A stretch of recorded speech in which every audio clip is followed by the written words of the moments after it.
அறிவோம் ஆரோக்கியம் நேயர்கள் அனைவருக்கும் அன்பான வணக்கங்கள். நான் ஸ்ரீவர்மா மருத்துவமனையின் மகளிர் சிறப்பு மருத்துவர் ஜெயரூபா. இந்த நாள் இனிய நாளாக அமைய என்னுடைய மனமார்ந்த வாழ்த்துக்களும், பிரார்த்தனைகளும். பெண்களுக்கு ஒரு மெனோபாஸ்க்கு முன்னாடி இருக்கக்கூடிய காலகட்டங்கள்ல அதிகமான அளவுக்கு உதிரப்போக்கு இருக்குது. இன்னும் சில நபர்களுக்கு வந்து பார்த்தீங்க அப்படின்னா, 30 வயதுகள்லயே இந்த அதிகப்படியான உதிரப்போக்கு அப்படிங்கிறது தொடங்கியதுன்னு சொல்லலாம். ஸோ மாதவிடாய் காலகட்டத்தில அதிகப்படியான உதிரப்போக்கு. இதற்கு என்ன காரணம்? இத சரி செய்யக்கூடிய தொட்டாச்சினிங்கி. இத பத்தி தான் நம்ம இன்னைக்கு பார்க்க இருக்கிறோம். ஸோ இந்த தொட்டாச்சினிங்கிய வச்சு நம்ம எப்படி மாதவிடாய் வந்து அதிகமா போறத வந்து நிறுத்தலாம்? அத பத்தியும் நம்ம வந்து அந்த ப்ரிப்பரேஷனையும் நம்ம வந்து பார்க்க இருக்கிறோம். அதிகப்படியான உதிரப்போக்கு. ஸோ மாதவிடாய் அப்படிங்கிறது வந்து ஒரு 3 நாள்ல இருந்து 7 நாள் வரைக்கும் இருக்கு. ஒரு நாளைக்கு 3ல இருந்து 4 பேட் வரைக்கும் நம்ம சேஞ்ச் பண்றோம் அப்படின்னா, அது நார்மலான ஒரு விஷயம்.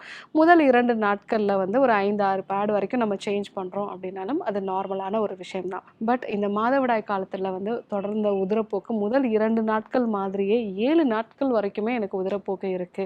அதிகப்படியான அளவு வந்து எனக்கு உடம்புல இருந்து ரத்தம் வந்து வெளியாகுதுன்னு சொல்றது. அதே மாரி சில நபர்கள் சொல்றது வந்து, நான் எழுந்து நின்னாலே ஒரு பைப் வந்து திறந்து விட்டா எப்படி வந்து தண்ணி வருமோ, அந்த அளவுக்கு வந்து எனக்கு உதிரப்போக்கு இருக்கு அப்படின்னு சொல்லுவாங்க. சில நபர்களுக்கு கட்டி கட்டியா வந்து எனக்கு உதிரப்போக்கு இருக்கு அப்படின்னு சொல்லுவாங்க.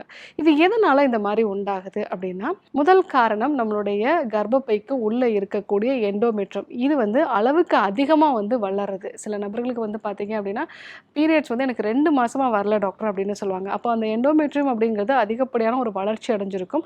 ஸோ அது முழுமையா வெளியாகணும் அப்படின்னா, அதிகப்படியான அளவுக்கு அது வந்து ரத்தத்த வந்து வெளிப்படுத்தும். ஸோ இது கூடவே வந்து கட்டி கட்டியா வந்து வெளியாகிறது. ஸோ இது வந்து எண்டோமெட்ரியல் திக்னிங் அதிகரிக்கிறதுனால வரக்கூடிய ஒரு விஷயம். அடுத்ததா பார்த்தீங்கன்னா, ஃபைப்ராய்ட்ஸ் மாதிரியான பிரச்சனை இருக்கிறவங்களுக்கும் அதிகப்படியான உதிரப்போக்கு வந்து இருக்கும். சிலருக்கு வந்து பார்த்தீங்க அப்படின்னா, பல்கி யூட்ரஸ் மாதிரியான பிரச்சனை வந்து இருக்கு. கர்ப்பப்பை வந்து கரெக்ட்டா சுருங்கி விரியாம அது வந்து வீக்கம் அடைஞ்சிருக்கு அப்படின்னா, அதனாலேயும் அதிகப்படியான உதிரப்போக்கு வந்து இருக்கலாம். இன்னும் சில நபர்களுக்கு வந்து பார்த்தீங்கன்னா, ஹார்மோன் சம்மந்தமான பிரச்சனைகள் வந்து இருக்கலாம். ஸோ அவங்களுக்கு கர்ப்பப்பை எல்லாமே நார்மலா தான் டாக்டர் இருக்கு. ஆனா எனக்கு வந்து அந்த ஈஸ்ட்ரோஜனோட டாமினன்ஸ் அதிகமா இருக்கு.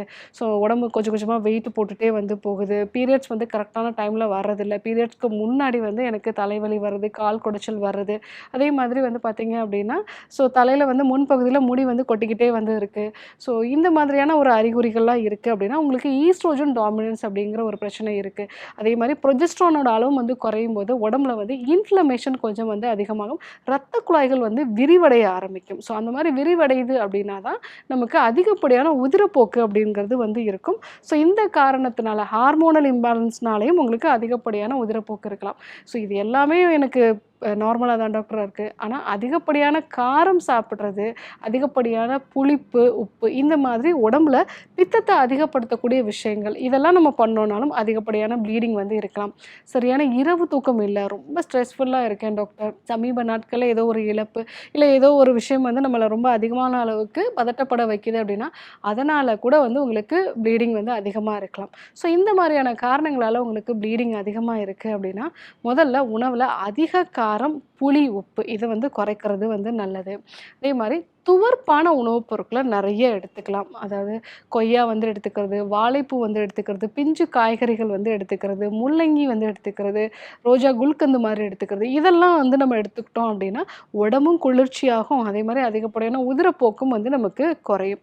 ஸோ அடுத்ததா நமக்கு வேறு ஏதாவது பிரச்சனைகள் இருக்கா? அதாவது ஃபைப்ராய்ட்ஸ் மாதிரியான பிரச்சனைகளோ, இல்ல எண்டோமெட்ரியல் திக்கனிங் வந்து அதிகமா இருக்கிறது, பல்கி யூட்ரஸோ, அடினோமயோசிஸ் மாதிரியான பிரச்சனைகளோ, இல்ல எண்டோமெட்ரியோசிஸ் மாதிரியான பிரச்சனைகள் ஏதாவது வந்து இருக்குது, இல்ல வந்து யூட்ரைன் பாலிப் மாரி ஏதாவது இருக்கு, சதை வளர்ச்சி ஏதாவது இருக்கிறது, இந்த மாரி இருக்கா அப்படிங்கிறத நம்ம வந்து ஒரு பரிசோதனை பண்ணி தெரிஞ்சுக்க வேண்டியது அவசியம். ஸோ அதிகப்படியான உதிரப்போக்கு போகும்போது தொட்டாச்சினுங்கி சாறாக்கி நம்ம வந்து எடுத்துக்கலாம். அந்த தொட்டாச்சினுங்கி அப்படிங்கிறது வந்து நம்ம ஹார்மோன் சம்மந்தமான பிரச்சனைகளையும் வந்து சரி செய்யும். கர்ப்பப்பையும் வந்து பலப்படுத்தக்கூடியது. அதனால தான் அதிகப்படியான உதிரப்போக்க வந்து இது சரி பண்ணுது. ஸோ தொட்டாச்சினியோட இலைகள வந்து ஃப்ரெஷ் இலையா கிடைச்சது அப்படின்னா, 1 கைப்பிடி அளவு நம்ம எடுத்துக்கிறது நல்லது. அது கூட வந்து 1 சின்ன வெங்காயம், 1 டீஸ்பூன் அளவுக்கு ஜீரகம்.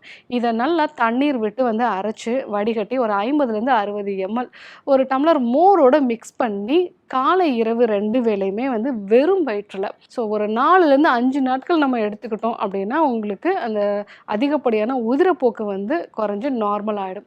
ஸோ எனக்கு எப்பவுமே அதிகமான ப்ளீடிங் தான் ஆகும் அப்படிங்கிறவங்க 2வது நாள்லேருந்தே இத வந்து நம்ம எடுத்துக்கலாம். ஸோ பீரியட்ஸ் தொடங்கி 2வது நாள்லேருந்தே நீங்க வந்து இந்த தொட்டாச்சினிங்கியோட சாறு வந்து நீங்க வந்து எடுத்துக்கிட்டீங்கனாலே உங்களுக்கு குறைய ஆரம்பிக்கும். ஒரு சிலர் எனக்கு வந்து 10 நாள் வரைக்கும் போயிருச்சு டாக்டர் அப்படின்னா, நீங்க ஒரு முறை ஒரு மருத்துவ ஆலோசனை எடுத்துட்டு, இந்த ஒரு தொட்டாச்சினிங்கியோட சாறு வந்து நீங்க எடுத்துக்கிட்டீங்க அப்படின்னா, உங்களுக்கு அந்த ப்ளீடிங்கோட அளவு வந்து குறைய ஆரம்பிக்கும். பட் நிரந்தரமா சரி பண்ணணும் அப்படின்னா, என்ன காரணம் அப்படிங்கிறத தெரிஞ்சு ஒரு மருத்துவர்கிட்ட ஆலோசனை எடுத்து இந்த விஷயங்கள் எல்லாத்தையுமே நம்ம வந்து சரி பண்ணணும். ஸோ மாதவிடாய் காலத்தில அதிகப்படியான உதிரப்போக்கு அப்படிங்கிறது சமீப நாட்களாக நெறைய பேர நம்ம வந்து பார்க்குறோம். ஸோ இந்த ஒரு காரணத்தினாலே வந்து கர்ப்பப்பைய வந்து அகற்றக்கூடிய ஒரு அறுவை சிகிச்சை வந்து பரிந்துரைக்கப்படுது.